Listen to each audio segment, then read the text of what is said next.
నమస్తే ఎస్ఆర్ మీడియాకి స్వాగతం.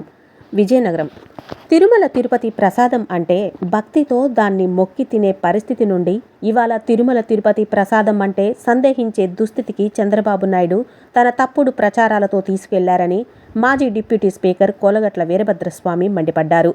బుధవారం నాడు ఆయన నివాసంలో నిర్వహించిన పాత్రికేయుల సమావేశంలో ఆయన మాట్లాడుతూ తిరుమల ప్రసాదం లడ్డూ తయారీకి వాడే నెయ్యిలో జంతువుల కొవ్వు కలిసిందని, తప్పుడు ఆరోపణలు చేసి తిరుమల వెంకటేశ్వర స్వామి ప్రతిష్టను, కోట్లాది మంది భక్తుల మనోభావాలను చంద్రబాబు తీవ్రంగా దెబ్బతీశారని, సిబిఐ నేతృత్వంలో దేశంలోనే ప్రతిష్టాత్మకమైన సంస్థలైన ల్యాబ్లలో పరీక్షలు నిర్వహించి తిరుపతి లడ్డూలో మరి ఏ ఇతర జంతువుల కొవ్వు గాని మాంసము గాని కలవలేదని తేల్చి చెప్పినప్పటికీ చంద్రబాబు తన దుర్మార్గపు ఆలోచనలు ఇంకా విడిచిపెట్టడం లేదని ఆవేదన వ్యక్తం చేశారు. కోట్ల మంది భక్తుల విశ్వాసాలతో ముడిపడి ఉన్న అంశంపై మాట్లాడేటప్పుడు 1కి 2 సార్లు చూసుకోవాలని హితవు పలికారు. చంద్రబాబు రాజకీయ లబ్ధి కోసం దేవుడి ప్రసాదాన్ని వాడుకొని తిరుమల ఆలయాన్ని అప్రతిష్టపాలు చేస్తున్నారని ఆయన అన్నారు.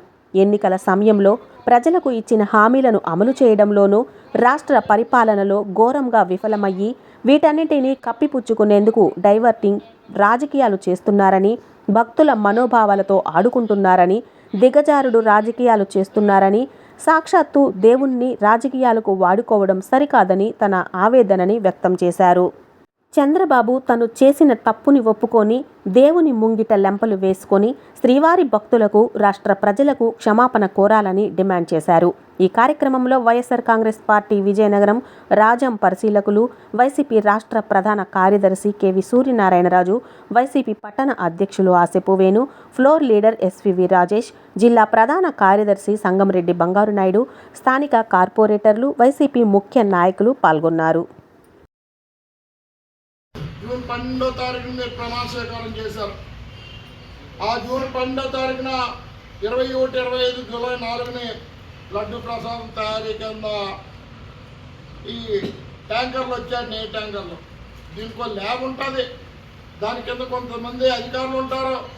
ఆ ల్యాబ్లో టెస్ట్ చేసిన తర్వాత పూర్తిగా వాళ్ళు సంతృప్తి పడితేనే ఆ ట్యాంకర్లు లోపలికి వెళ్తాయి. ఈ 4 ట్యాంకర్లు లోపలికి వెళ్ళాయి. మళ్ళా జూలై 27ని, జూలై 6 2 ట్యాంకర్లు, జూలై 12 2 ట్యాంకర్లు నెయ్యిలు వచ్చాయి.